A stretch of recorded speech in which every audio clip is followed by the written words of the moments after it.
Thank you for this. Thank you for this rare opportunity. So today I'll be taking the practice question, October 2022, General Medicine. My name is Dr. Sunday Zachariah. So the question reads thus: a 65-year-old man who weighs 97 kg with left knee pain, swollen, and worse on ascending and descending the stairs. He's a retired football player who had a left anterior cruciate ligament rupture 30 years ago and has been staying alone after his wife died. After his wife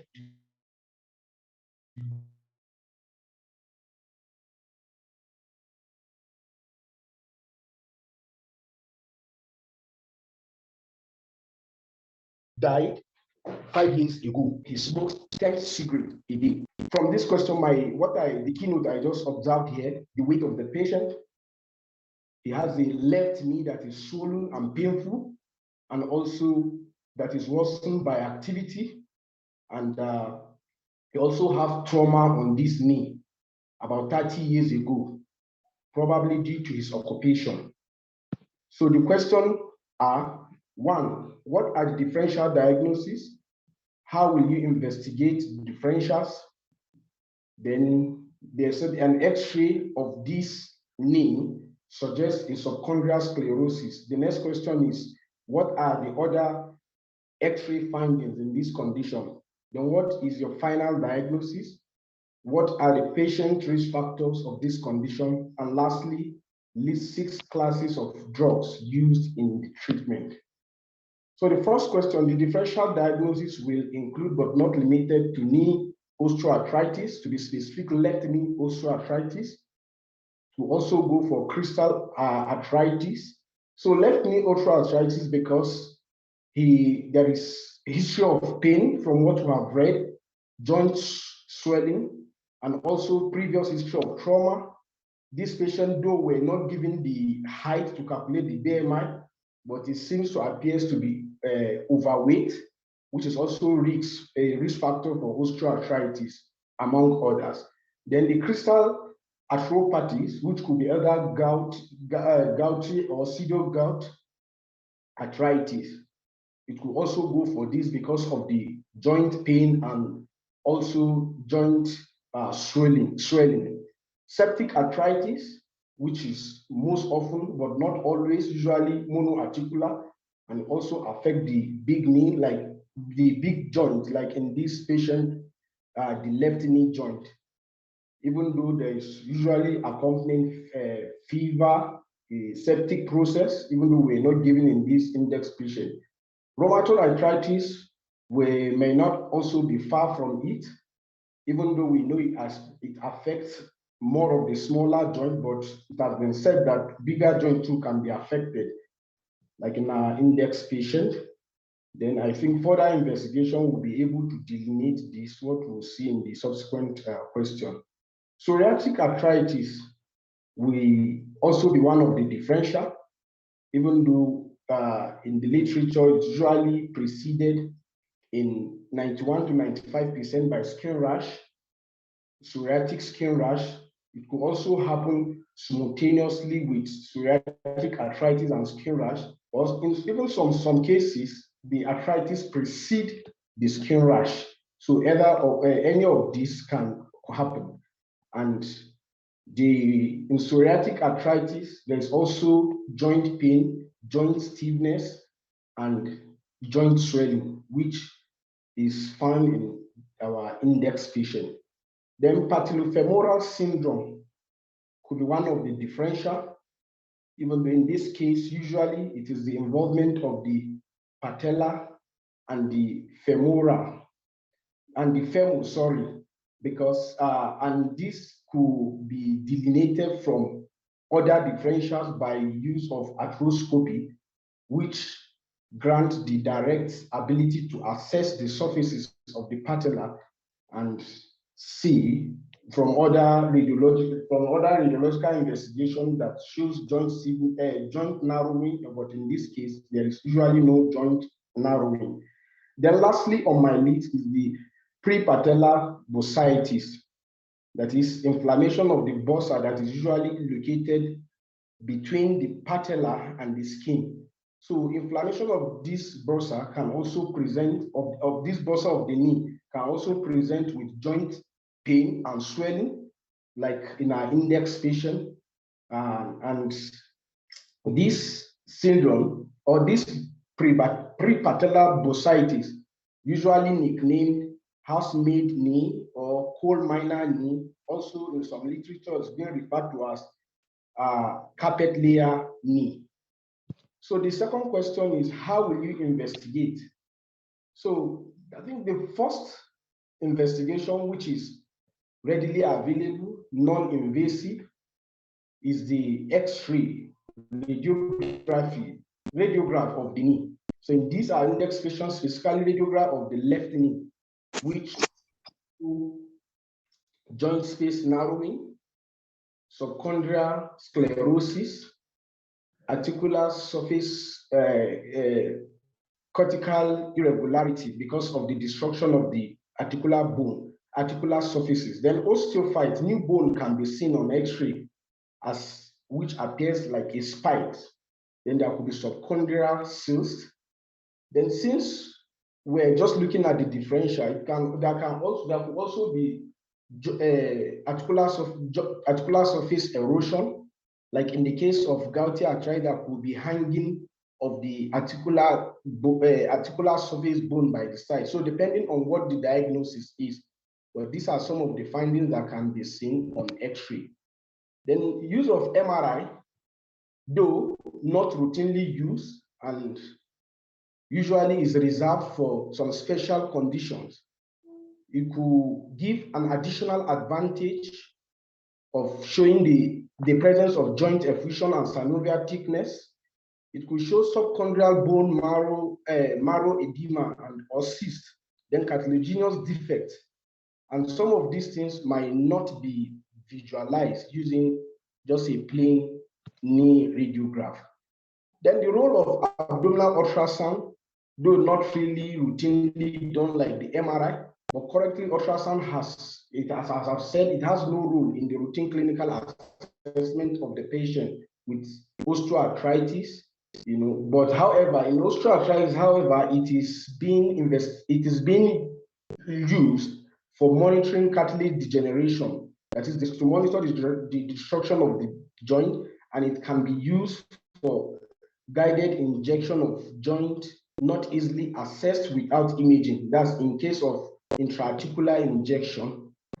Then another investigation is the arthrosynthesis. That is the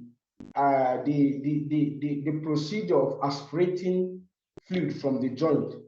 It could be the fluid, the synovial fluid can be sent for analysis, maybe for MCS in case of infective arthritis, which there could be infective inflammatory cells scenes, which could be polymononuclear cells, like for instance in rheumatoid arthritis. In septic arthritis, there could be an organism might be cultured, and in reactive arthritis, just like in gonococcal arthritis too, there could be an organism that might be cultured from the synovial fluid. So synovial fluid analysis also, where we show clear fluid with normal viscosity and mild leukocytosis, usually said to be less than 2,000 in osteoarthritis, and they are usually clear. And synovial fluid analysis in gouty arthritis, might show needle-shaped monosodium crystals, which are usually negative birefringence, and that's under polarized light. That's signified gouty arthritis. While in pseudo gout, which is a calcium pyrophosphate arthritis, will be positive. We show positive birefringence under polarized light. So arthroscopy too might be one of the investigation. As I've said earlier, which offers the opportunity to have a direct visualization of the joint, and of course using some of the autoassay of anti-nuclear antibody, anti-CCP in case of rheumatoid arthritis, rheumatoid factor will also confirm the presence of rheumatoid arthritis. Then serum uric acid might also be important to assay for this.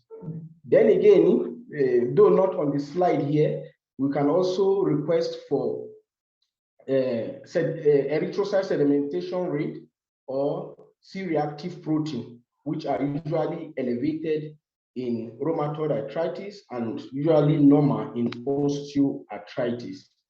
Then an X-ray of the knee that suggests subchondral sclerosis. Then what the question now goes, what are the other X-ray findings in this condition?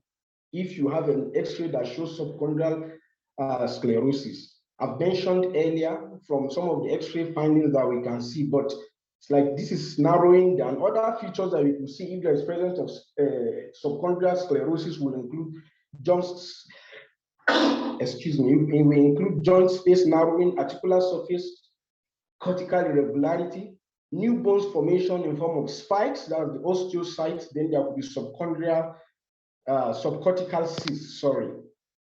Then what is your final diagnosis with these X-ray findings on these radiological findings? My diagnosis will be left knee osteoarthritis. So question E is, what are the patient's risk factors of this condition? So one is age.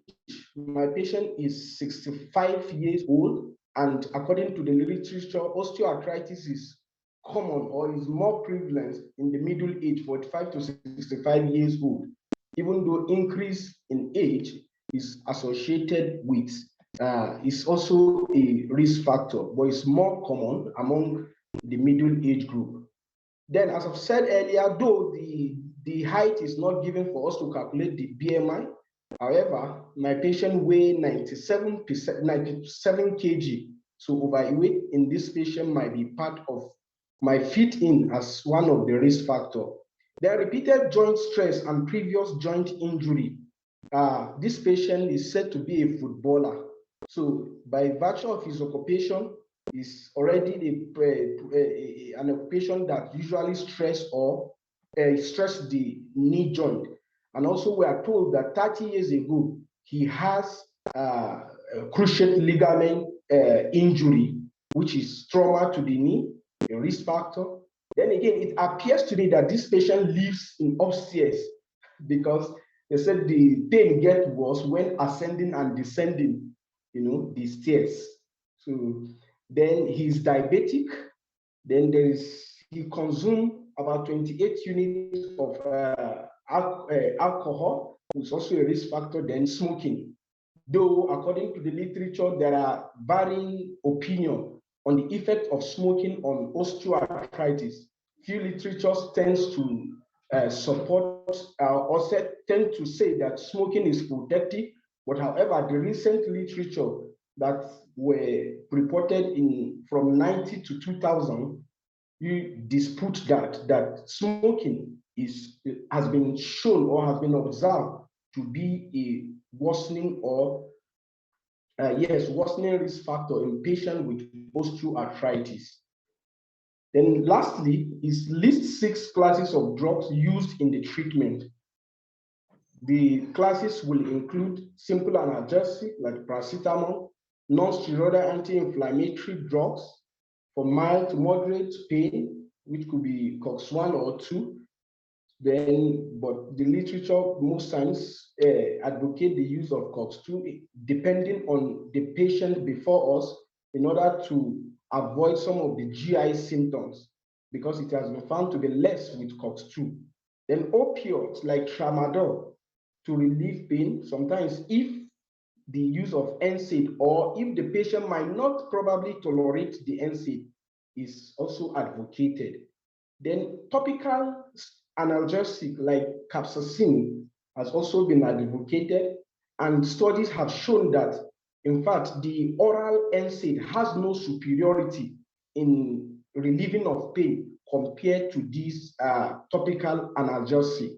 So as I've said earlier, it still boils down to the patient before you, whether the patient will not, we might probably not tolerate the oral NSAIDs. So intra-articular steroids is one of the class in which maybe probably patient is not responding to either topical or oral NSAIDs or the opiates. They usually, and intra-articular steroid gives relief of moderate and severe pain and inflammation, and within a week.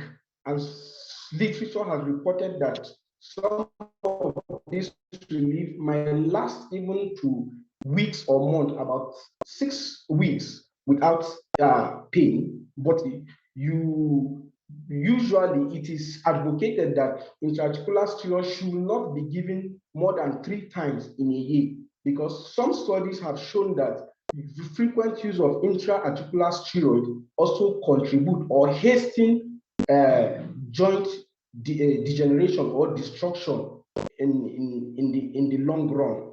So finally, we also talked about the steroid-sparing hydroxychloroquine, even though this is used off-label, so it's not that much popular in the management of osteoarthritis. So that would be the last question. I don't know if I can go through the little summary I have. No. Thank you. We have done osteoarthritis before, so thank you for answering the question. So any questions, any clarification, so that we'll go to the next question.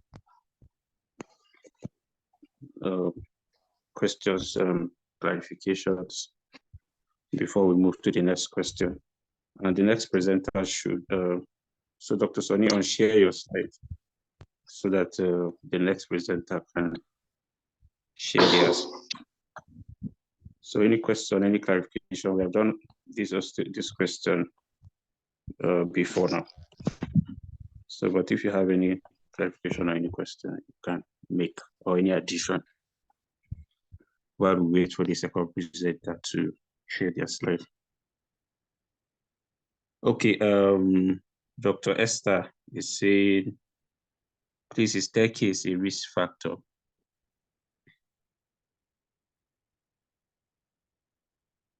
So, Dr. Sonia, are you hearing me? Yes, can I respond to that? Yes, you can respond. Okay. As I've said when I was discussing, if a patient, for instance, I alluded to the fact that probably if the patient is in an upstairs, so staircase, because that should be what he do often, so, and that subjects the knee into repetitive use. Just like what an occupation of our patient who is a footballer, someone that needs to go up stairs, and in our history, we discover that we are told that this patient pain worsened ascend and descend from the stairs. So if this is what he does, let's say every day, it will also, over a long period of time, it will also put unnecessary stress on the knee.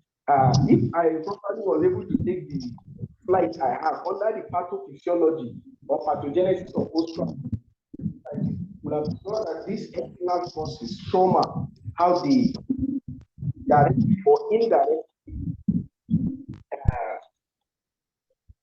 cause the joint stress, and subsequently the osteoarthritis discuss. But I don't know if I've attempted. Okay, all right. So let's go ahead. Dr. Chika, I say thank you for the presentation. You should include other ancillary investigations like fasting blood sugar, random blood sugar, lipid profile, full blood count, given his other risk factors. Dr. Ekele is saying, please, I didn't hear you well. You said something about carpet layering. So just keep, Dr. Sonny, just take note of all this. Okay. Thank you. Okay, Dr. Blessing is saying, what's the earliest X-ray feature of osteoarthritis, please? Did they occur concurrently?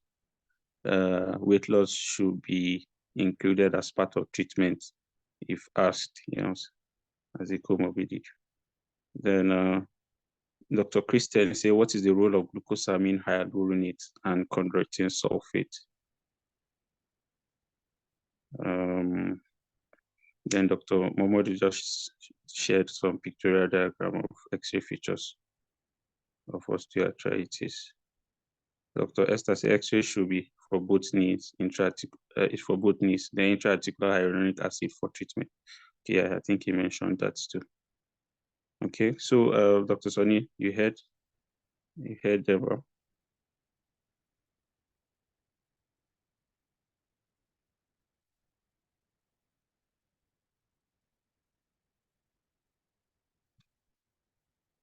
Hello, can I be here? Yes, you can be heard. Okay. Maybe I should start from someone say I mentioned something about carpet laying. So I'm just trying to give the synonyms or the other names of prepatellar bursitis.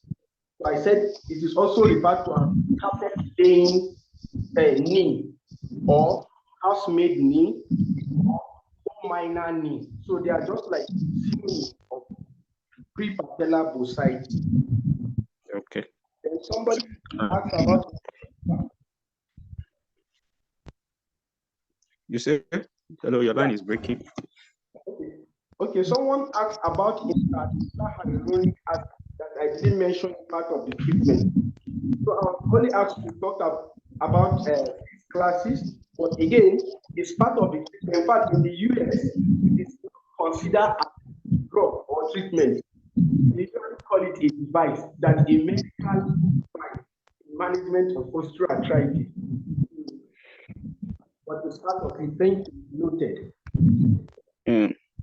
So the X-ray features, earliest X-ray features of osteoarthritis. So early X-ray feature of osteoarthritis, usually there is narrowing of joint space, and this occurs as a result of, because in the pathogenesis, that in the early phase of osteoarthritis, there is excessive production of this synovial fluid, so that now makes the articular cartilage appear swollen, and the swelling of articular cartilage appears to narrow the joint before you now have decreased production of this synovial fluid, which now leads to shrinking of this articular cartilage, then subsequently erosion and sclerosis of the articular bone. But I don't know if you have others in mind that you want to add. Okay, what's the role of glucosamine and chondroitin sulfate? Okay, the chondroitin sulfate along with hyaluronic acid has been used for similar purposes. Just they are like lubricant, and studies have shown that they usually give immediate relief when they are injected into the body. So they are more or less like lubricant, trying to assist the joint to produce that. So which means in the early phase of osteoarthritis, hyaluronic acid and chondroitin sulfate might not used because you have excess production. But later on in the process, maybe in osteoarthritis, when the production of these fluids are decreased, then it's said that they can be given intraarticularly, which usually immediate relief of the joint pain. So they are also important, or they are used in the management of osteoarthritis. Okay, so okay, Dr. Kopi was saying he didn't get you on the role of the lubricants. I think your network is breaking. So, no, what I say about the lubricant, maybe what I said that in the US, it is not being considered as drug. Yes, sir. Yeah, you said it's not considered in the US as part of the management. No, it's considered. It's used as part of what I'm just trying to say. That it's not referred. It's not listed under the drugs. They usually see it as a medical device. So I don't know, according to the evidence. So they don't see it as a drug. as in drug management osteoarthritis, but it is being listed under medical device management of osteoarthritis. Well, I don't know the intention, what they had in mind for that, but it is one of the things used in the management of osteoarthritis. I've said it gives, immediate relief of the joint pain, which we know is the symptoms of patient with osteoarthritis. Okay, all right. Thank you very much. Next presenter, please. You share your slides. Dr. If you are in class, Dr. Alpha.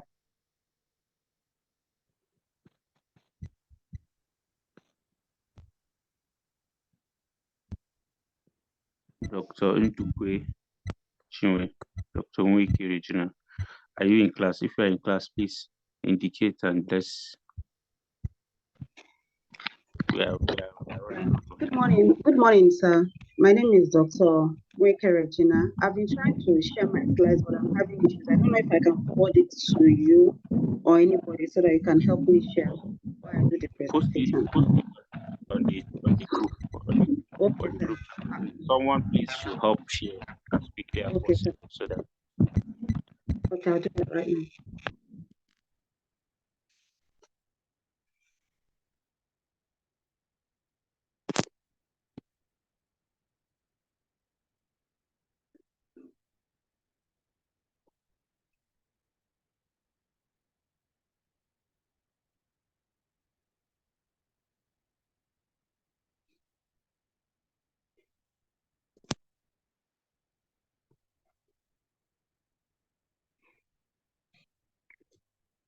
Dr. Ndukwe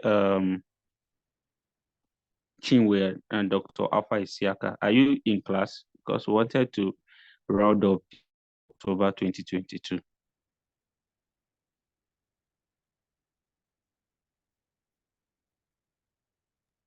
So I'm in class. I'm trying to share my screen. I don't know if it's being seen.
Is anyone helping out with the sharing of the question, the slides, please?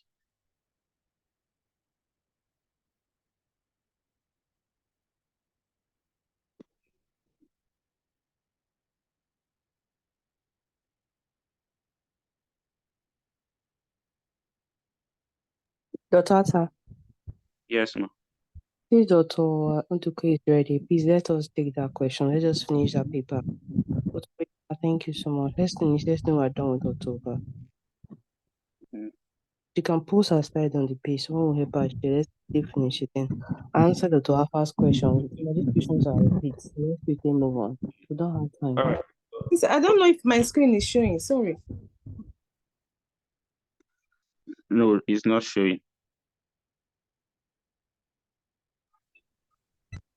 You can post it. Let's help you. Just post it on the group. Okay.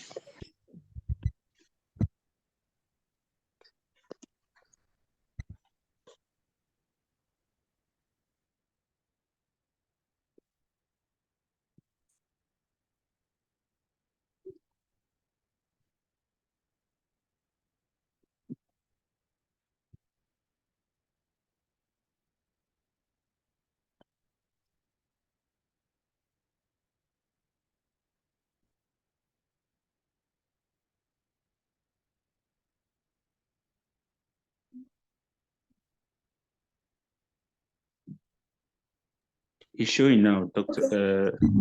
Chiwe, you can go ahead. Okay.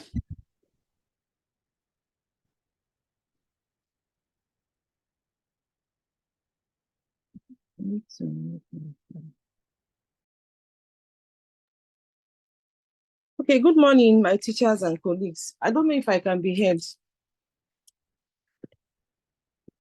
Hello? Yeah, you can be heard. Okay, good morning, my senior colleagues, consultants, and colleagues.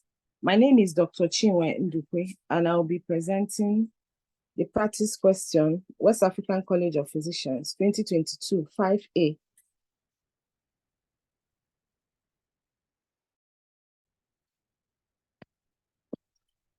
The question says, a young male presents with crush injury to the lower limbs following a road traffic accident. He was pale, his BP was 86/52 millimeters mercury, and pulse was 124 beats per minute. The respiratory rate was 24 cycles per minute. Creatinine was 365 micromole per liter. He reports passing dark colored urine, and he has passed 20 mils of urine in the past 4 hours. No remarkable chest or abdominal findings. The questions are, what is the diagnosis? What is the pathogenesis of the kidney injury? The third, what will you find on urinalysis? What will happen to the serum potassium? And then mention 2 possible ECG findings due to the serum potassium levels. Mention 3 other possible lab findings. Discuss the principles of management. Now, based on the patient's presentation, this patient had a road traffic accident, and he subsequently developed features of acute kidney injury, elevated creatinine.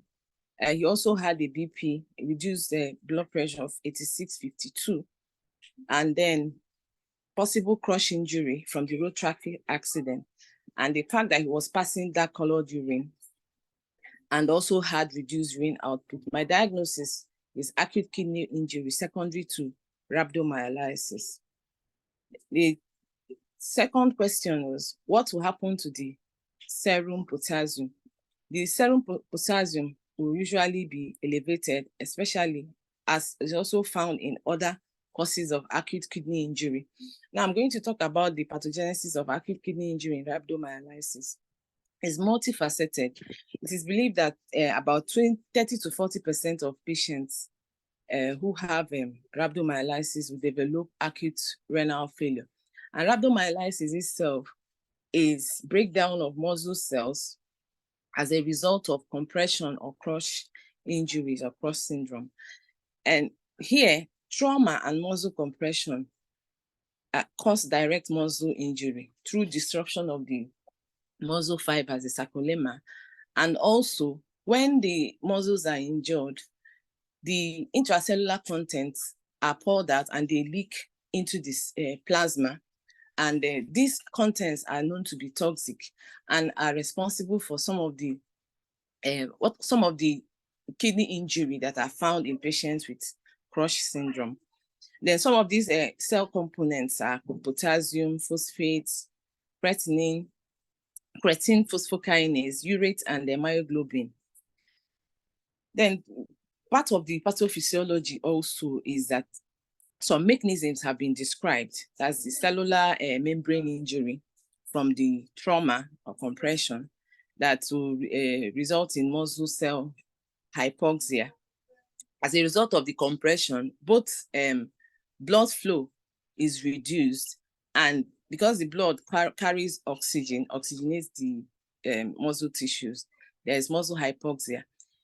It's also said that this is an ATP-dependent process, and as calcium is part of what is released, and it causes sustained muscle contractions, and this utilizes a lot of ATP, so it causes ATP depletion. Also, some other electrolyte disturbances have also been described in rhabdomyolysis, and also there is also generation of oxidative free radicals. Now, the pathophysiology is multifaceted. Usually, the problems are majorly can be pre-renal, renal, or post-renal. The majority of it are pre-renal. There is renal hypoperfusion from hypovolemia. Like in this patient, the blood pressure was low, I think 85/52. That was hypotension. And given that this patient was involved in a road traffic accident, you expect that patient must have lost a lot of blood, which also contributes to the hypovolemia, and then the resultant renal hypoperfusion that will lead to tubular necrosis. It's also believed that the release of some cytokines have also been expressed. And also, there's also when myoglobin is one of the substances that is also released, and its breakdown into globin and ferrihelminth will cause the release of those hemoproteins, which contains iron. And iron acts like an irritant that will continue to release some that will undergo oxidation and then cause tubular injury. So you have the pre-renal component, you have the renal component, which is believed to be caused by the myoglobin and its breakdown products. And then when the tubular membrane is affected, there is sloughing of the covering of the renal tubules, and together with the uric acid and other crystals, they precipitate as casts. So these casts will in turn cause obstruction. So you also have obstructive the obstructive component. That's the last one. Apart from this, there are also other forms of or mechanisms of cellular injuries that have also been described, including I mentioned the uric acid plugs and the oxidative stress and oxidative injuries. And this rhabdomyolysis resulting from Crush syndrome have been known to cause serious electrolyte imbalances, not just the serum potassium, but the sodium and other metabolites like calcium and phosphorus. And it can result in sepsis, bleeding, which will further worsen the AKI. Also, disseminated intravascular coagulation has also been described as a result of release of thromboplastin from the breakdown of the myoglobin. Now, I want to mention quickly the risk factors for acute kidney injury in Crush syndrome. Patients who have, not every patient that has a Crush injury will develop rhabdomyolysis, but chances of development of this condition is higher if patient's creatine kinase level is higher than 6,000 international units per liter. It's not actually supposed to exceed 3,000 IU. If the patient is dehydrated, it's true that we're not giving the hematocrit of this patient, but given the blood pressure, we want to believe that the patient must have lost a lot of blood and also might be anemic. Your other risk factors are serum sodium, if there's hypernatremia, if there's pulmonary wedge capillary pressure less than 5 millimeters of mercury, and urinary fractional excretion of sodium less than 1%. If patient is septic, patient has hyperkalemia or hyperphosphatemia, and then hypoalbuminemia. The next question asks, what are the urinary findings you expect in this patient? This patient may present with what appears to be gross hematuria. The urine, like this patient passed dark colored urine, and this may be as a result of the myoglobin pigments or the heme pigments that have been released as a result of this injury.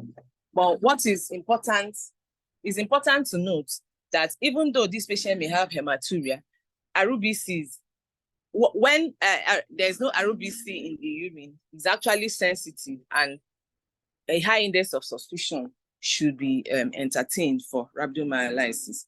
The patient can also have proteinuria. The patient may, myoglobinuria, and then tubular cast may also be seen. Then what are other laboratory findings? You might have an elevated creatine kinase, like we mentioned before, up to 5 times. The normal range is 500 to 3,000 IU per liter.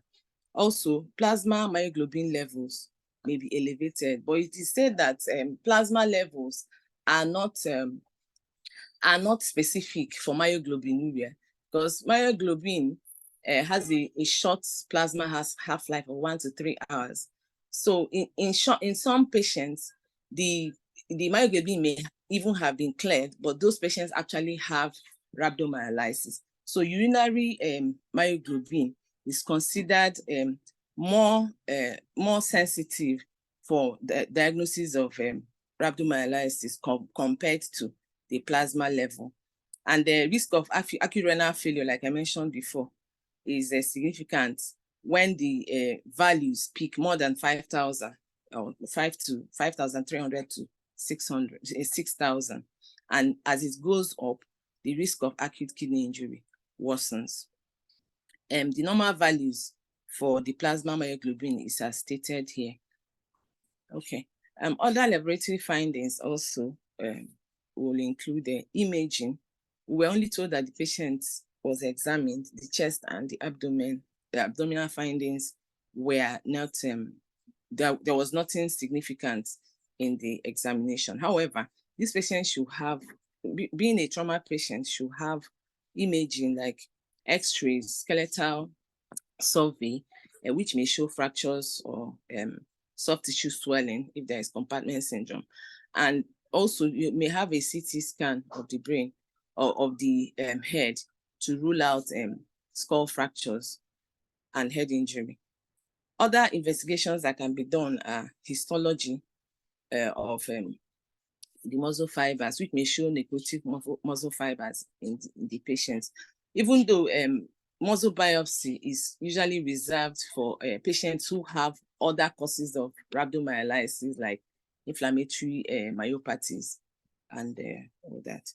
So what are the ECG findings you expect in this patient? Yeah, given that the patient is likely to have hyperkalemia, you expect to have tall peaked P waves. You may have flattened P waves or prolonged PR interval. The QRS may be broad, and the duration is actually increased. And as the serum level of potassium keeps rising, the QRS complex will continue to progressively increase or broaden until the wave completely disappears. I don't know how. I'm trying to rotate the screen, but I'm not able to do that. This pictorial representation just shows the different ECG findings in different serum levels of potassium. You have the mild, the moderate, and the severe. Mild is when serum potassium is between 5.5 to 6.5. So what you have is the T wave. You can see the T waves. I don't have a pointer, I'm sorry. Hello, Dr. Chinwe. Hello, sir. Yes, just try and round up. It's on the slide, okay, so people will look at it later. So hello? Just hello? Can you hear me? Yes, I can hear you, sir. Yes, so I just say try and round up. Just don't worry, there's a slide, so people will get the slide later. So just stick to the question and then just okay, this is round also up the so that we can, Okay, sir. Okay, so we'll go to the last question, which is principles of management. Like I said earlier, my diagnosis is acute kidney injury.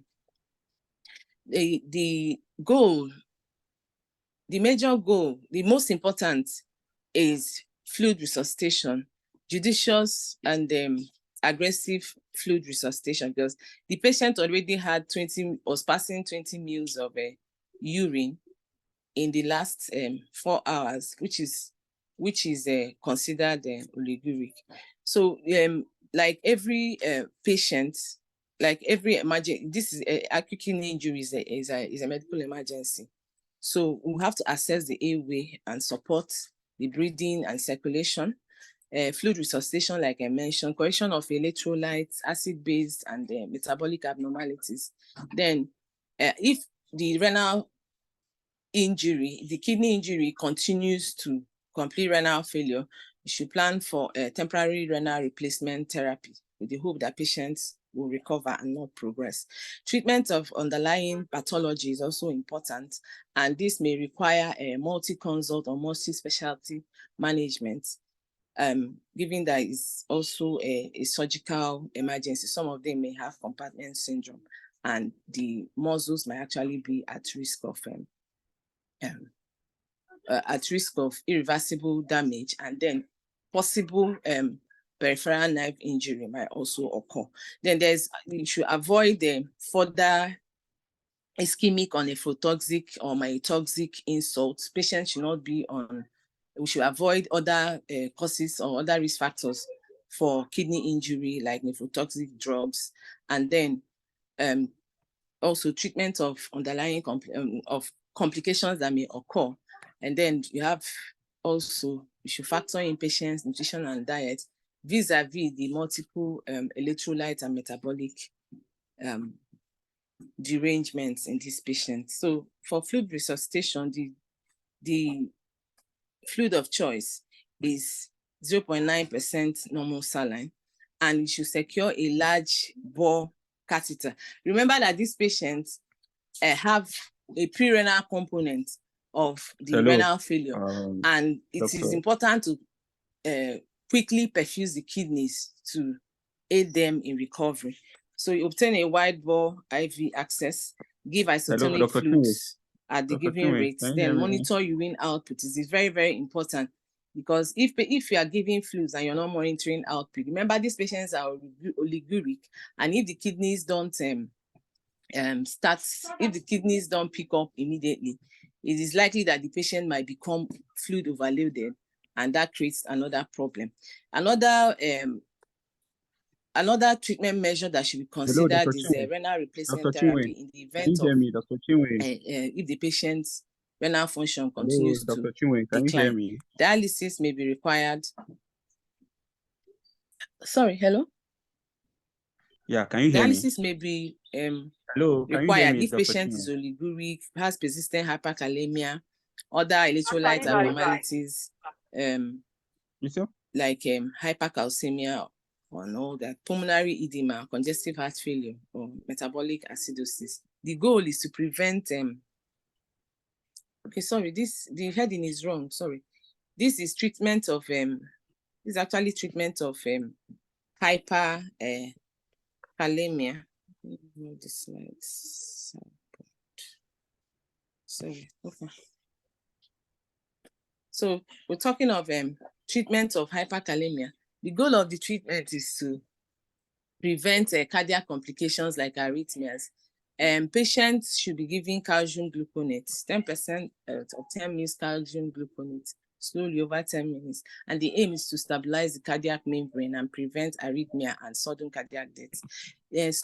Other modalities are slow IV infusion of 50 ml or 50% dextrose with insulin. The aim is to drive potassium into the cells from the extracellular compartment. These are all temporary measures, because these are all temporary measures for the management of hyperkalemia. Sodium bicarbonate can also be used if, especially if there is acidosis. Then potassium binding resins like oral or rectal sodium polystyrene sulfonate 8 hourly. Then nebulization of beta-2 agonists like salbutamol is also a treatment modality for hyperkalemia. Then for other abnormalities that you may have, that patient may present with, the patient may have hypocalcemia, but it's not significant. And the correction should only be done if it is symptomatic, because in the recovery phase, most of these patients will actually have hypercalcemia and hyperphosphatemia. So you should also be cautious in correction of hypocalcemia, as calcium may actually precipitate and cause metastatic calcification, worsening the muscle ischemia and patient's pain. You may also have hyperuricemia, like we mentioned, hyperphosphatemia. When necessary, hyperphosphatemia is controlled by urinary alkalinization. Then it's also important to treat the underlying cause, of the illness. In this case, this patient had traumatic muscle injury, and this is the domain of the orthopedic surgeon. So this is done by measuring of the intracompartmental pressure. When it exceeds 25 to 30 millimeters of mercury, a fasciotomy may be indicated. And also, if patient had fractures, the orthopedic surgeon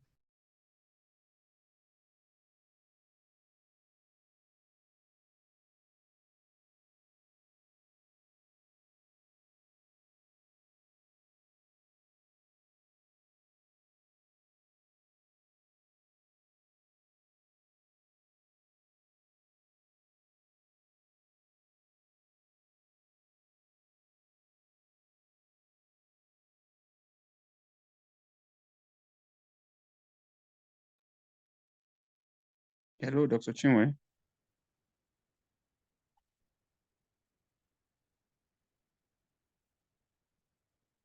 I don't know if I'm the only one that is not hearing her. You're not alone. We can't hear her. Issues. Let us give her some time. Okay.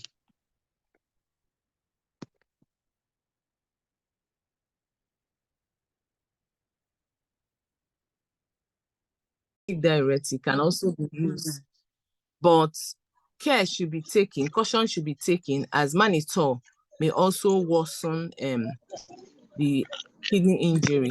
So it is important to ensure that the urine output is measured and the strict input output chart is kept.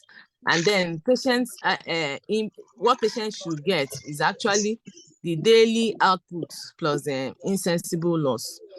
Then if in the case of anemia, like this patient that must have had significant blood loss, which resulted in hypotension, anemia can also be corrected by infusion of packed cells. Try as much as possible not to give whole blood, as this may increase patients' risk of having fluid overload. Then the role of free radical scavengers and antioxidants. Sorry. Dr. Chinwe, good morning. Thank you so much for Good, your good morning. presentation. Okay. Can you hear me, please? Yes, ma, I can hear you. Thank you so much. Can you just round up? It's past 8. So that Okay. I guess that's what I'll be trying to tell you, but I don't know. Maybe because of your poor network, you don't understand him. So can you just round up? Not go for another full lecture. Most of us, by this time, most of us are already entering morning review, another meetings, so that we can get the meat of the matter, so people can contribute. Okay. I'm so sorry, please. I'm so sorry, ma. I'm so sorry. All right, thank you. The only other thing I wanted to add is that it requires multidisciplinary management. The nephrologist, the nutritionist, you also require the orthopedic surgeons, and patients might present with complications like seizures. You may also require the neurologist as well. So thank you. Dr. Yes, Chinwe, thank you for so your much. presentation. So Dr. Continue. Okay. All right, really contributions, comments. I think Dr. Esther was saying, what is the reliability of both urine and plasma myoglobin? Both urine and plasma myoglobin. What is the reliability for this? Thank you very much, Dr. Esther, for the question. Urinary myoglobin is actually more reliable in terms of acute kidney injury from the rhabdomyolysis, that's myoglobin-related acute kidney injury. However, plasma myoglobin can also be used to monitor patient prognosis. Like I said before, even if the plasma myoglobin level is not high, it does not rule out acute, it doesn't rule out rhabdomyolysis. But urinary myoglobin is actually more reliable, because even long after the myoglobin has been, the half-life has been depleted from the plasma, you still get it in the urine. And its presence in the urine confirms that it is likely the cause of the kidney injury. Thank you.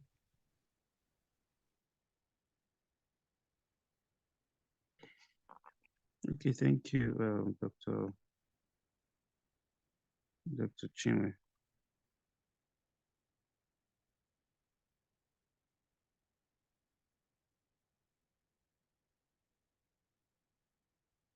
So any other contribution?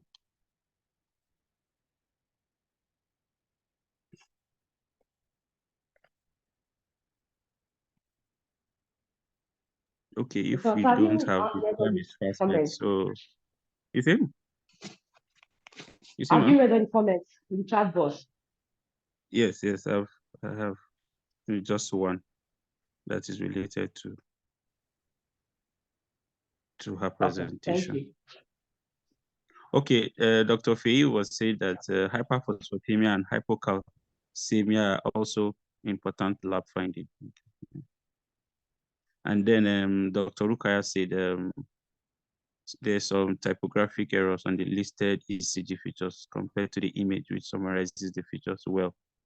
So it's a tall peak T, not P waves, and ST elevation, not depression. Okay, so okay, I think that is that. Okay, thank you so much. Thank you. Thank you, Thank you very Dr. much. Thank you, Dr. Chinwe. That was quite lucid. I know this is your first presentation, and that was really nice. Thank you so much. And so what we usually do is that, you know Thank you, what, ma'am. let me, we're training participants